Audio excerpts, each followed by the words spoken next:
loose lip sync ships, or in this case, aeroplanes.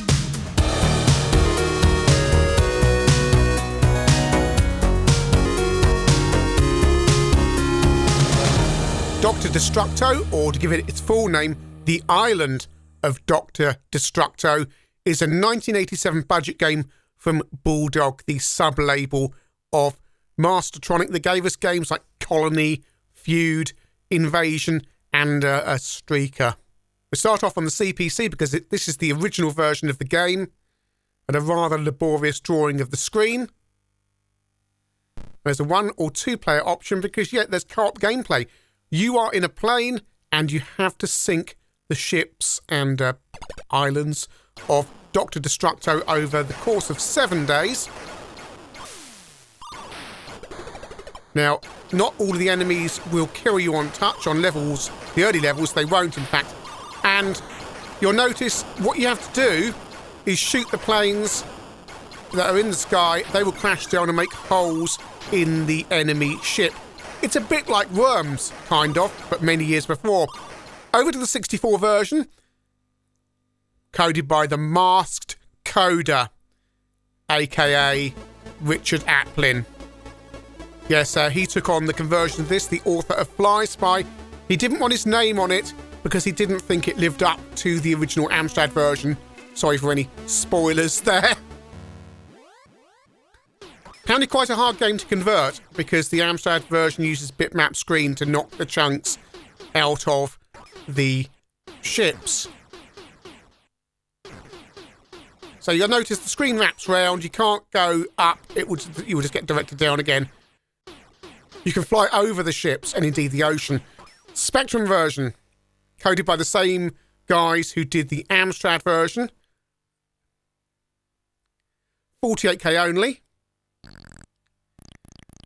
Yeah, it's a bit different from the Amstrad version, isn't it? In that everything's a bit chunkier and more compressed down. Watch the left-hand side of the screen. There's a plane that spawns and immediately starts falling down every time. It's quite a strange thing. It happens on multiple levels. It's colour clash galore. And the colours are important because they denote what different types of planes are in the sky. Some of them you can't touch, especially on the later levels. But in the early levels, you can touch them. And on the Amstrad version here, we're about to sink the ship. We've destroyed our target. Amstrad Action gave this 77%, but pointed out there might be issues for green screen users picking out the different planes. Because as I say, some of these are more lethal than others. The little kind of grey planes don't really impact you. The blue ones are a bit more dangerous. You've got 7 days to complete the 21 levels, and that's depicted by the sun and moon moving across the screen. Level 2 is lithium. Reference to iridium. It's quite a... You initially think this is a very unoriginal game, and then you realise, actually, up to this point, how many games are there other than those city bomber games where you get to bash the hell out of the scenery? And I'm sure someone will say, as usual, oh, look, there's colour clash on the Amstrad when things cross over other things. No, the coders have used ZOR in order, in terms of the coding, in order to mix the graphics for speed, basically. What someone told me years ago on this channel in the comments. It's a little bit ugly, but it's apparently, yeah, a speed thing. Over to the 64. And there's no nice gradation to day to night, it just flips. But the moon, oh, crashed. The moon does still travel across the screen. We've got one hole in the ship.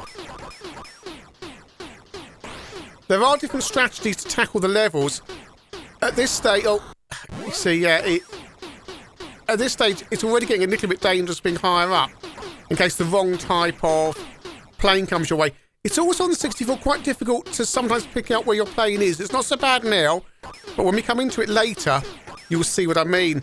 Zap gave the 61% Commodore user 4 out of 10.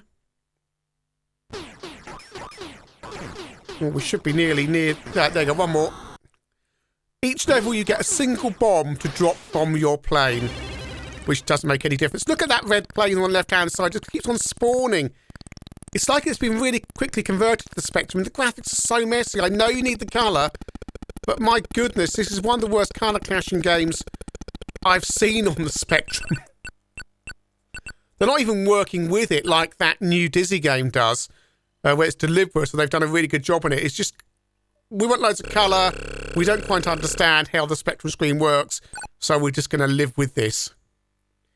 And unfortunately, that means when the levels are more busy, things get very difficult to see.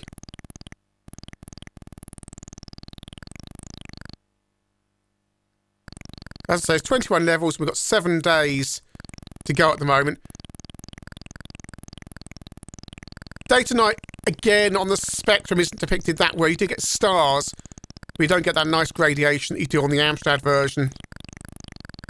You have to hit the planes in the right place because they will travel along. There's that red plane again.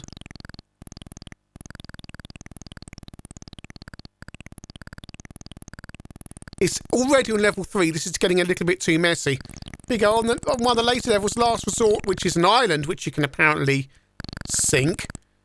That's just one of those Chinese islands they keep building. Ported across. You've now got missiles flying across the screen which you can't destroy, which you need to watch out for.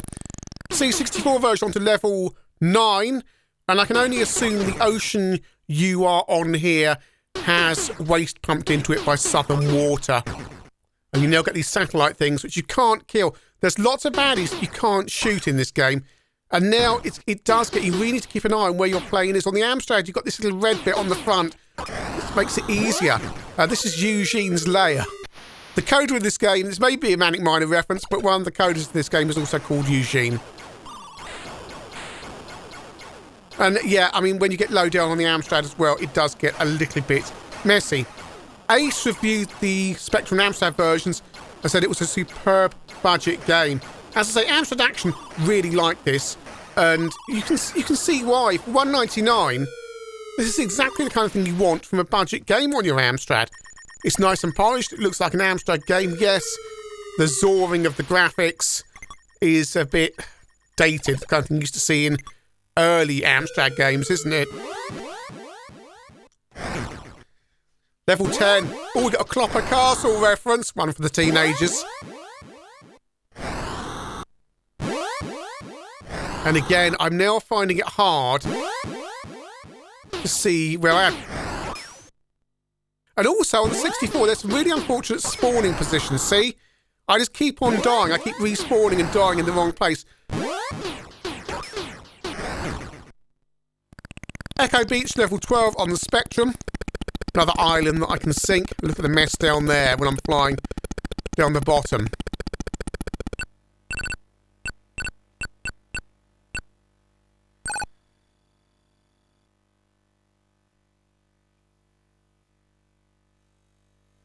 And on to level 13 with 4 days to go. You get extra life between levels. There's a 2-player co-op option on all these versions. And with that, only the player who gets the highest score at the end of each level gets an extra life. Sadly, your plane gets no power-ups at all, which would really add to the game. Bigger bombs to drop on the islands.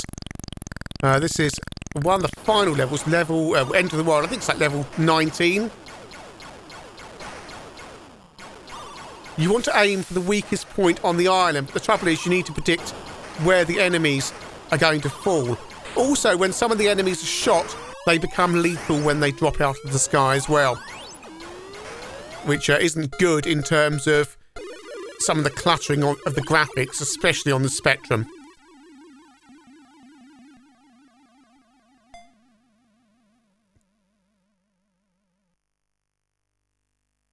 Oh, that's be level 20, Desolation. I think they're space shuttles, not Concords. They could be Concords. But when you get levels like this, where the enemies don't shoot back too much, there's only one variety of enemy, the game's far more fun. On C64, you seem to get more enemies. How many days we've got left now? I'm not sure. 4? The game really does get harder to go through it, and this is the final level, the final conflict Level 21 on the Amstrad. There's Dr. Destructo's castle with a... He's either trying to DX receive out of region ITV station, or he's got a big laser on his roof, I'm not sure. And this one's going to be quite hard to destroy. But it is fun bashing the hell out of the scenery. We're nearly there on the Amstrad, but will I run out of lives? I have run out of lives with only one hole in Dr. Destructo's castle. Shame. Game over, loss of life too severe. Spectrum version on the final level. Yeah, the Specky version and the C64 version feel a bit more crashed down than the Amstrad.